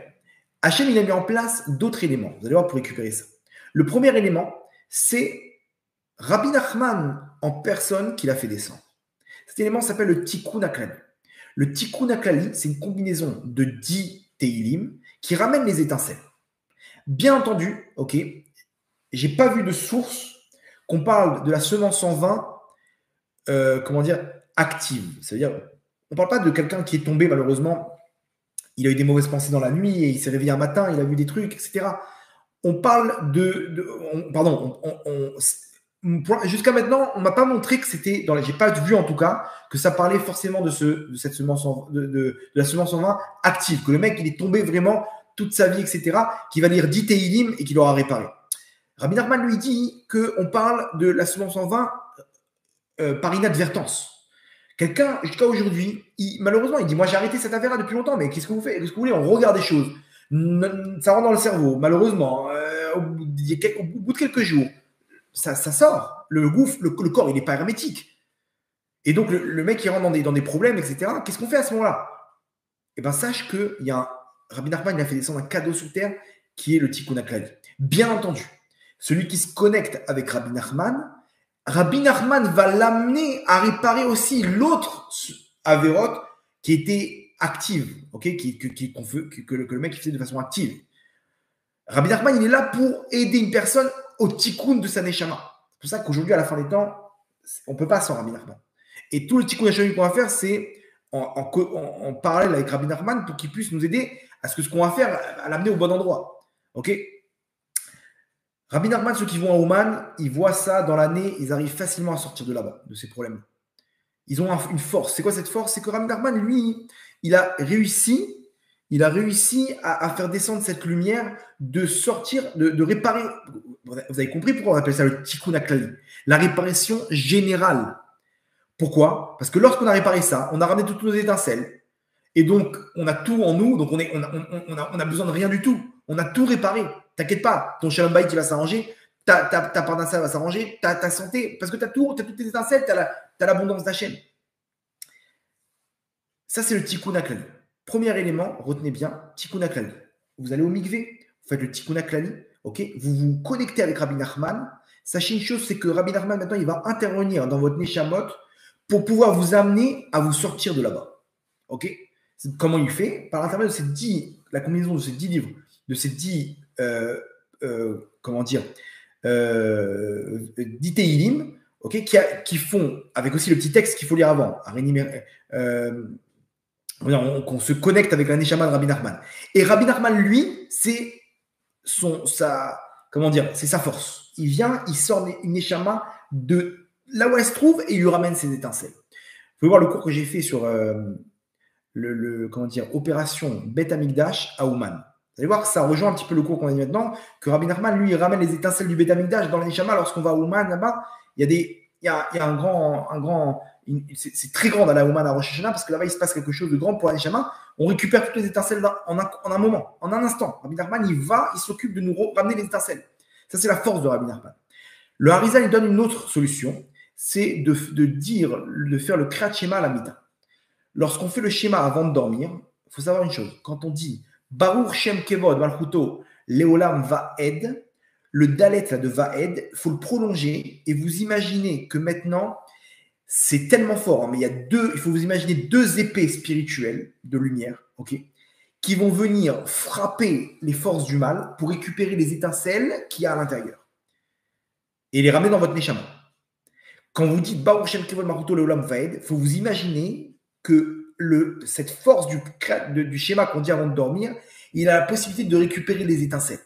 Même pour les femmes malheureusement, qui sont tombées dans le manque de tsniout. Bien entendu, pour tous ceux qui sont... bien entendu, tout ça, ça marche qu'avec la tchouva. Quelqu'un qui fait tchouva et qui pense sur lui de ne plus recommencer, ok, et qui arrête ces avérotes-là, il récupère ses étincelles. Alors, bien entendu, c'est une tchouva qui est constante. Ok, il y a une dynamique parce qu'il va voir, il va retomber, etc. Il reprend, il sépare la force du mal, les étincelles de la force du mal et il les ramène dans sa neshama. Ça, c'est le principe de la tchouva. Quand les rabbanim ils sont en train de dire faites tchouva, c'est pour notre bien, c'est pour notre bien-être, malheureusement. On est là en train c'est pas des contrats là, on n'est pas en train de vendre un panneau solaire. On te dit c'est pour toi, mon tzaddik, tu veux être heureux. Par amour pour l'âme Israël, les rabbanim ils crient de faire tchouva. Et c'est pour ça qu'Hachem il secoue. Pourquoi? Parce qu'il veut qu'on arrive à ramener toutes nos étincelles et qu'on n'arrive pas en haut et d'avoir perdu toute notre neshama. Je me dis, mon fils, t'as tout perdu. T'es pas arrivé en Israël. Tu t'es fait pirater par les outils sur la route. Comment ça? Mais bah oui, regarde ton bateau. Il est en flamme. Il est en flamme. Tu t'es fait enflammer par ce monde de galoute. On te dit, qu'est-ce qui t'arrive? Alors quoi? Qu'est-ce que je fais, Hachem? Bah tu peux retourner. Et on retourne. Qui veut retourner encore dans ce monde-là? Ça y est, venez, on arrête. Venez, on fait tchouva. Venez, on fait tchouva. Bien entendu, les femmes qui prennent sur elles en faisant tchouva de la tsniout, il n'y a pas plus grande réparation. Ça, c'est leur réparation à elles, ok, combinée avec le schéma Israël, avec le tikkun haklali, mais surtout de faire attention à leur tsniout. C'est une vraie tchouva. Tu fais attention, au moins, tu n'es pas capable. Et tu dis là tous les jours des halachot de tsniout. Il y a des lignes de téléphone aujourd'hui où il y a tous les jours 5 minutes d'halachot de tsniout. Tu ne peux pas faire ça. Tu le fais, tu es protégé par Hachem. Parce que dans tout ça, qu'est-ce qu'Hachem il veut de nous? Il nous dit juste, mes enfants, je sais que c'est dur. Mon tzaddik, je sais que la gdoucha, c'est dur, c'est la pire épreuve pour un homme. Parce qu'un homme, il est là-bas, il a un côté animal, il est tout le temps là-bas, il est tout le temps rentrer dans des fantasmes. C'est un très, très grand Yitzhara pour l'homme. Une femme, pareil. Hachem dit, ma tzaddiket, je te comprends. Je sais que c'est dur de se couvrir la tête. Je sais que c'est dur la sniout. Je sais que c'est l'épreuve la plus dure pour toi. T'as envie qu'on te regarde. T'as envie qu'on te donne cette affection. Je comprends, ma tzadika. Il n'y a pas de problème. Mes enfants, c'est dur. Ce monde-là, c'est un monde d'épreuves. C'est un monde d'épreuves. Kolaolam kulo gesher tsar meod, dit Rabbi Nachman. C'est un pont étroit. Ça me rappelait les ponts de Indiana Jones. Ouais, les trucs où là-bas, la marche en bois, elle est tellement vieille, elle a tellement été bouffée par les mythes qu'elle se casse et le mec il tombe dans les crocodiles là-bas. Vous voyez ce pont? Ok. C'est pas ça ce qu'il dit, Rabbi Nachman. Il dit que c'est pas ce pont-là. Ok? C'est pas ce pont-là. Pourquoi? Parce qu'il dit Ve'aikar, lo lefached klal. L'essentiel, c'est pas de ne pas avoir peur. Ce pont, a priori, c'est le pont de Diane Jones où à gauche, t'as pas où aller. À droite, t'as pas où aller. Tu peux plus revenir en arrière. Ça y est, les marches, elles ont cassé. Tu peux plus revenir en arrière. Tu dois que avancer, que avancer, que avancer. C'est ça qui donne comme exemple. Et quoi, si je tombe? N'aie pas peur, mon fils. Rabbi Nachman lui dit Ve'aikar, lo lefached. Mais Rabbeinu, quel rapport? Si jamais j'ai pas peur, qu'est-ce que ça va changer? Je vais quand même rester coincé. Il te dit non, non, non. Avance et n'aie pas peur. Pourquoi? Parce qu'Hachem, il est là. Le but, c'est qu'Hachem il soit en toi. C'est tout l'objectif d'Hachem. Itavalo la kadosh baruch hu liotlo dira batartonim. Hachem, il veut être avec toi. Donc, il te donne la possibilité de réparer. Tu peux avancer. Et si tu tombes, eh ben, tu te relèves. Tu fais tchouva. En yehush baolam. Il n'y a pas de désespoir, Matzadika. Il n'y a pas de désespoir, mon tzadik. Mais Vodarav, si vous savez ce que j'ai fait, combien de fois j'ai entendu cette phrase? En shum yehush baolam. Écoute-moi bien, mon tzadik. Écoute-moi bien, Matzadika. Il n'y a aucune, tu peux avoir fait toutes les avérotes de la terre, tant que tu es dans ce monde-là, tu peux réparer. Veikar lo lefached klal. Il n'y a pas besoin d'avoir peur. Vous savez à quoi ça ressemble? Moi, je me suis dit, en fait, c'est pas le pont d'Indiana Jones. Vous vous rappelez dans Interville, il y avait des trucs là-bas, des ponts comme ça, mouillés avec de la mousse. Et le mec, il devait amener des trucs là-bas, puis glisser, il tombait dans la piscine à côté. Ok. Puis il devait nager et il revenait au début et repasser. C'est des ponts là, le pont d'Interville, ok, avec la vachette. C'est là-bas. Tu tombes, c'est là, tu te relèves, tu remontes sur le pont. Tu as glissé, il n'y a pas de problème, ce monde-là. Mais continue à ramener des étincelles, encore et encore à Hachem. Continue, continue. Au lieu de te faire pirater, tu t'es piraté et tu es là, tu restes dans l'eau comme ça. Voilà, arrête de te faire pirater, mon tzaddik. Arrête de te faire pirater. Lève-toi, ma tzadika. N'aie peur de personne. Il y a Hachem avec toi. Hachem, il veut être en toi. Tu fais tchouva, tu sais que ta tchouva, ça y est, il n'y a plus rien. Bien sûr, bats-toi, ne retombe pas. Ouais, mais si je retombe, eh ben, tu refais tchouva. Le Rachach, il dit que faire tchouva, quand on regrette, on retire les étincelles des forces du mal. Et quand tu prends sur toi de ne plus recommencer, tu dis je reviens vers toi, Hachem, tu ramènes ces étincelles dans ta neshama à Hachem. Vous vous rendez compte? Mais ok, on est dans un monde de fous, mais pourquoi on ne veut pas revenir à Hachem? Pourquoi on ne veut pas laisser une petite place dans notre cœur à Hachem? On est toujours là dans notre galoute. C'est dur, lève-toi, n'aie pas peur, tchouva, c'est là-bas que ça se passe. Et Hachem, il nous montre, regarde, qu'est-ce qui se passe? Ils sont nos frères, ils sont là à Gaza, on pris en otage. C'est nos étincelles, Rabotai. C'est nous-mêmes, on fait exactement pareil, malheureusement. On fait exactement pareil. On n'a plus la shrina en nous. Et Hachem, il pleure avec nous. Et Hachem, il descend avec nous. Il dit à Yaakov, il dit, tu vas descendre et je vais descendre avec toi, mais je vais remonter. Et la shrina elle-même, dans la paracha de semaine, on voit comment elle-même, elle est descendue. Et elle a dit, mes enfants, je viens vous chercher.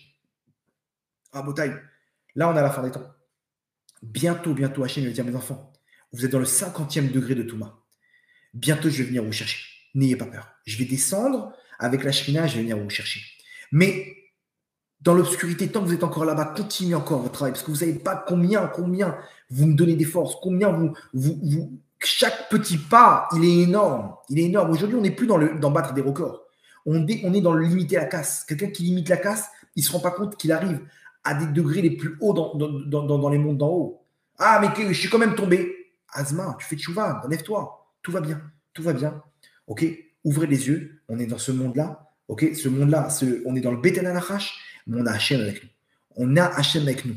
C'est ça ce qu'Hachem attend de nous, qu'on lui laisse une petite place dans notre cœur. Donc on peut le faire à Botaï. Si on y arrive, on a tout gagné. Aujourd'hui, c'est un moment propice. Cette période-là, c'est une des périodes la plus belles pour Hachem, parce qu'il voit, il tend la main à ses enfants. C'est maintenant, saisissons l'opportunité à Botaï pour les hommes d'arrêter toutes ces fautes-là. Retrouve ta femme, tu vas avoir un Gan Eden sur terre. Tu crois que tu vas avoir le Gan Eden là-bas avec toutes ces femmes, avec tous ces plans et ces trucs. Laisse tomber tout ça. Laisse tomber tous ces trucs. Tu perds tout. Prends sur toi. Sois un homme. Il y aura des hauts et des bas. N'aie pas peur. Tu vas te faire attaquer par les outils. Mais va, prends ton bateau et amène-le en Israël. Amène-le à Hachem. Et Matzadika, pareil. Prends sur toi un peu de tsniout. Protège-toi. Protège ta neshama. Tu vas avoir des enfants de tzadikim. Tu vas être heureuse dans ce monde-là, dans le monde futur. Tu vas avoir la parnassa, la bracha, la simcha. La simcha naturelle. Le Rav Zamir Cohen, il montre comment Une femme, quand elle se couvre la tête, elle a une aura sur son visage. Il y a un appareil comme ça, une caméra spéciale qui arrive à capter les ondes. Ok, et on voit des couleurs. Quand une femme elle se couvre la tête, elle a une lumière violette comme ça, hyper grande sur son visage. Pourquoi? Parce que t'es de sa noire. T'as la lumière, tu remets la lumière du Beth Amikdash en toi. T'as la shrina en toi, tu te balades avec la shrina, t'as rien à craindre. Et tes enfants, ils sont tzadikim. Et tes enfants, alors bien entendu, c'est pas que dans les habits, dans ton comportement. Fais attention. Il y a des femmes, elles sont là, ouais, le nouvel an, ouais, Jean-Pierre, ouais, des histoires, les mecs qui sont là au mariage, l'autre elle danse avec son beau-frère, l'autre truc comme ça, et des slow et trucs, et c'est tous des vulgaires et des machins. Arrêtez ce monde de pathos là, ça stop. Stop, on est sorti de là-bas, là, le nouvel an et les machins, et des booms là-bas, les soirées mousse et compagnie. Arrêtez tout ça, c'est bon, on n'est plus là-bas. Am Israël, c'est Am Kadosh. C'est maintenant qu'on peut le faire. Vous allez voir le bonheur. Les gens, ils sont vides aujourd'hui, vides. Ça y est, les forces du mal, ils sont en train de mettre la clé sous la porte. Les gens, ils sont là, ils ont essayé tous les bonheurs dans ce monde-là, ils ont fait le tour du monde. Et ils sont tristes, malheureusement. Donc, qu'est-ce que tu as gagné? Qu'est-ce que tu as gagné? Regarde, nous encore, on n'a pas l'argent pour faire tous ces trucs-là. Mais regarde ces stars de cinéma où ils ont terminé. Ils ont terminé dans des overdoses. Quoi, tu crois qu'il n'y avait pas toutes les femmes de la Terre? Tu crois qu'il n'y avait pas tous l'autre, là, comment il s'appelle? Elon Musk. Il y en a, il m'a dit qu'il connaît une personne qui est très proche de lui, ok, qui un de ses conseillers, ou je sais pas, il lui a raconté, il lui a dit, le mec, en pleine interview, il arrête l'interview et il prend un rail de coke. Il prend un truc, quoi. Je sais pas si c'est de la coke, mais le mec, il prend son calmant et il continue. Alors, bien sûr qu'il a des trucs de qualité, quoi. Vous imaginez, il n'a pas les trucs que tout le monde prend. Il ne peut pas vivre sans ça. Mais attends, t'as tout ce qu'il faut au monde. Qu'est-ce que t'as besoin? Il y a besoin, il faut de l'adrénaline, là. Sinon, c'est nul. Nous, notre adrénaline, c'est la shrina.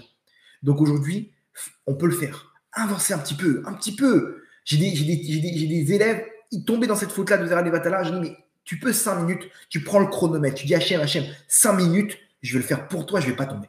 Et ces gens-là, aujourd'hui, c'est des Kodesh Kodashim, bien entendu qu'ils ont arrêté depuis longtemps la faute. Ça a pris un an et demi comme ça de combat. Aujourd'hui, ils ont complètement arrêté. Croyez quoi? Ils ne vont pas tomber sur leurs zivougs. Ils vont pas trouver. Ils ont cette shrina en eux. Ces gens-là, ils ne se rendent pas compte, c'est des Yosef Hatzadik de la génération. Donc à nous maintenant de sortir d'Égypte. On est là, on est coincé, on ne veut pas sortir d'Égypte. Hachem, il vient te chercher maintenant. Ça, c'est la période dans laquelle on se trouve maintenant de Shovavim.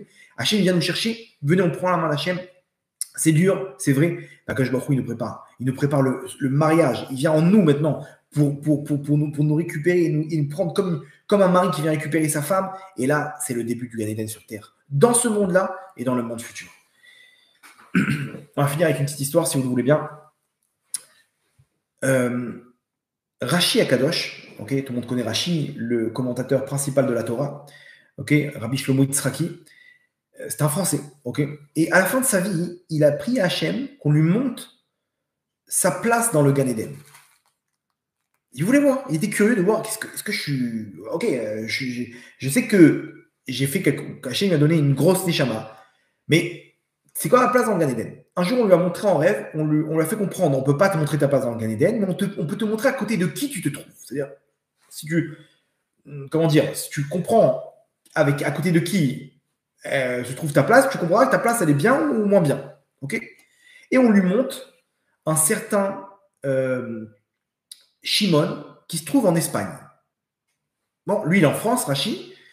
Il voit un certain Shimon dans une communauté en Espagne. Ok. Il se lève le matin, il prend son sac et il dit à sa famille, je dois partir pour un voyage, je reviens dans quelques jours. Et il part. Il part pour 3 jours de route pour telle ville d'Espagne où se trouve ce certain Shimon. Il arrive là-bas et il arrive dans la synagogue, ok? Il rencontre donc la communauté et tout, et il se rend compte que c'est Rachid. Il connaissait ses écrits et tout. Ah, le tzaddik, il y a un tzaddik qui est venu dans la ville, ils ont commencé à accueillir le Rav. Attendez, vous rigolez, on va faire un rassemblement ce soir, vous allez nous faire un Torah, on va vous accueillir. Ils se disputaient pour accueillir le Rav chez eux, etc. Et là, il dit non, je ne suis pas venu pour ça et tout, j'ai une mission spéciale et tout. Bon, bref. En Malasot, ils ont invité toute la communauté, tout le monde était là pour accueillir le Rav. Et bien entendu, ils viennent, donc les personnes importantes de la communauté, donc le Rav de la communauté, et les personnes importantes sont venues pour accueillir Rachi. Et Rachi, il voit dans son rêve le certain Shimon, qui a la même place qui est assis à côté de lui dans le Gan Eden. Il le voit là-bas, qui fait partie des personnes importantes de la communauté. Et il vient, il lui dit bonjour, je me présente, je suis Shimon. Il lui donne son nom de famille, je sais pas quoi et tout. Et Rachid le regarde avec un grand sourire, il lui serre la main comme ça. Et l'autre, il lui serre la main au Rav. Et Rachid continue, et après, il revient vers Shimon.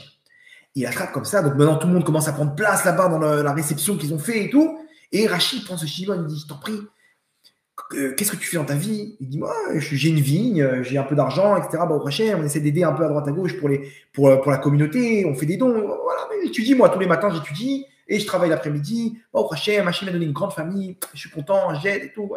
Il dit, non, mais qu'est-ce que tu. Et Rachid est d'enquêter un petit peu. Et en plein milieu de la discussion, il y a une femme qui arrive. Ah, Ekvanarav, vous êtes en train de parler avec ce rachat de Shimon. Ah, il est devenu blanc, Rachid. Comment ça, ce rachat de Shimon? Vous savez pas ce qu'il a fait à ma fille? Il dit quoi? Qu'est-ce qu'il a fait à ta fille? Alors Shimon, il comprend pas et tout. Il dit, grave, je suis désolé. Il lui dit, elle dit, maintenant, en plein scandale, hein, devant tout le monde. Il dit, vous savez pas ce qu'il a fait à ma fille? Elle était tombée sur un khatan d'une bonne famille, quelqu'un de bien, elle devait se marier avec lui. Et d'un coup, il a changé d'avis. Pourquoi? Pour se marier avec la fille de Shimon, ce Shimon-là, qui est venu avec son argent, qui nous a poussé, on n'a pas d'argent. J'ai perdu mon mari depuis quelques années. Je suis veuve, voix d'arabe, et ma fille, elle n'a pas d'argent. Et voilà, maintenant, on lui a proposé quelque chose. C'est un rachat, il nous a fait de la peine. On le pardonnera jamais, etc. Rachid entend ça, il dit, ouais.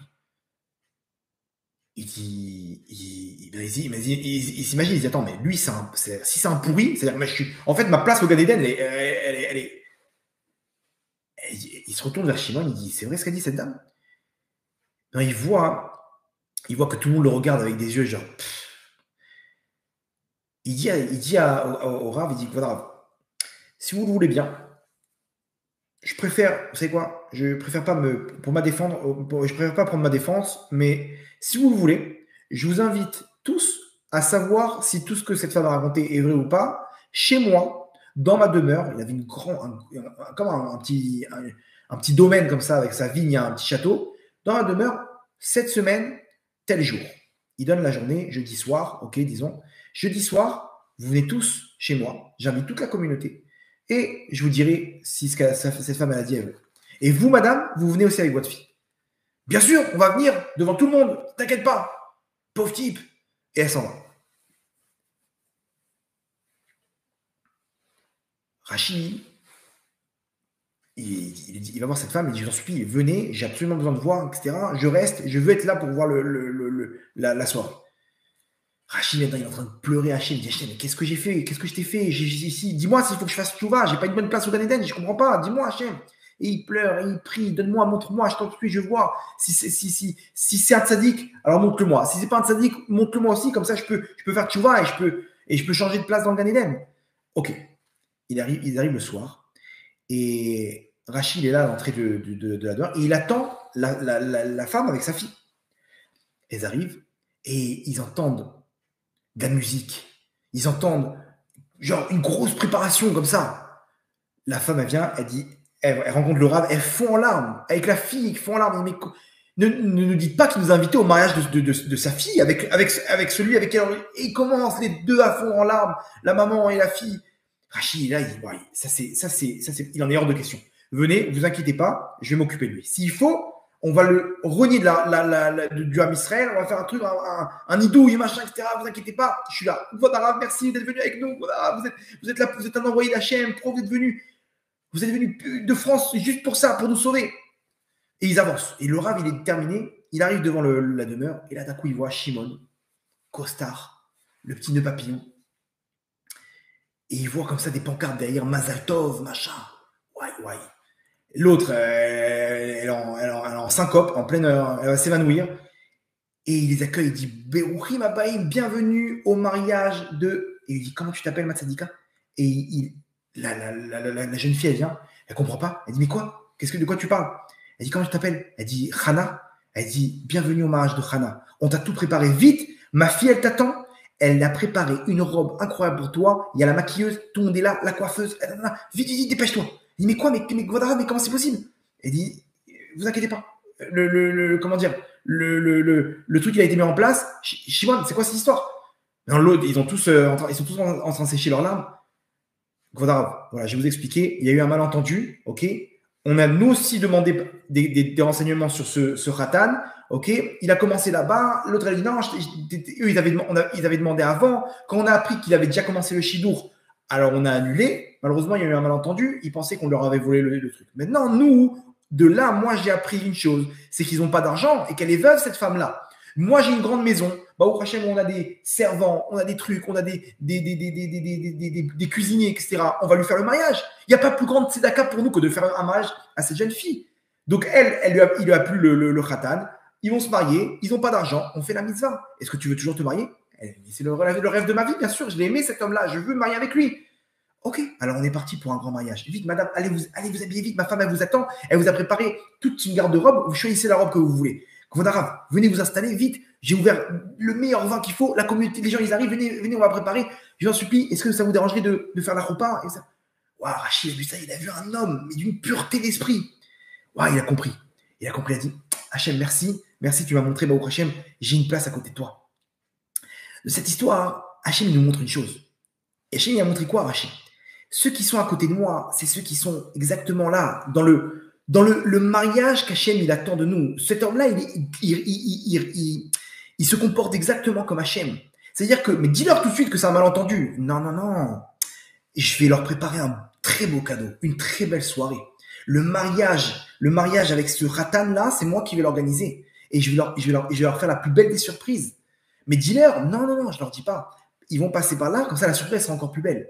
Hachem, c'est exactement pareil. Hachem, viens, c'est bon, enlève-nous ce Yetzirara, protège-nous. On est là, nous, qu'est-ce qu'on veut? On veut se rapprocher de toi. Non, mais tzadikim, je vous prépare la plus belle des surprises. Ce mariage dans le Gan Eden, vous et moi, ensemble, quand Hachem il va devenir roi sur terre, dans ce monde-là, on peut faire régner Hachem en nous. On peut se marier avec Hachem, Rabotai. On peut avoir la Shrina à l'intérieur de nous. On peut l'avoir. On passe par des épreuves, des mauvaises surprises. On croit qu'Hachem nous a abandonnés. Mais à la fin, comme cette Kala qui s'est retrouvée surprise, c'est ton mariage. Ouvre les yeux, ouvrez los ojos, comme ça il a dit en espagnol, ouvre les yeux, Matsadika, c'est ton mariage. Allez, va t'habiller. Hachem, pareil. D'un coup, on va faire tchouva, et d'un coup, Hachem dit, ça y est, ouvre les yeux, mon Sadik. Je suis là pour t'accueillir, tout va bien dans ce monde-là, maintenant je t'accompagne, je te lâche pas. Et là, tout commence. On est là pour réussir dans ce monde-là, c'est à portée de main. C'est maintenant qu'on peut le faire. Donc, Rabotai, à nous d'y mettre le maximum de notre Neshama pour pouvoir ramener cette Shrina en nous. C'est tout ce qu'Hachem il attend de nous. C'est l'objectif d'Hachem. Hachem, il veut Dira Batartonim. Il veut une petite place en nous. Il veut ensuite Kedoshim Tiyou. Donc, s'il nous le demande, c'est sûr qu'il a mis tous les éléments pour qu'on réussisse. Maintenant, à nous de ne pas avoir peur. Continue à avancer. N'aie pas peur. Tu vas tomber, tu vas te relever, n'aie pas peur. Mais toutes les avéros, n'aie pas peur. Hachem, il attend. Enfin, quand tu vas prendre sa main, tu vas faire tchouva. Et pour amener la Géoula individuelle pour chacun d'entre nous, le bonheur sur terre dans ce monde-là, le monde futur et la Géoula, Bezrat Hachem Bekarov, Berachamim Dolim, Baruch Adonai Leolam. Amen ve Amen.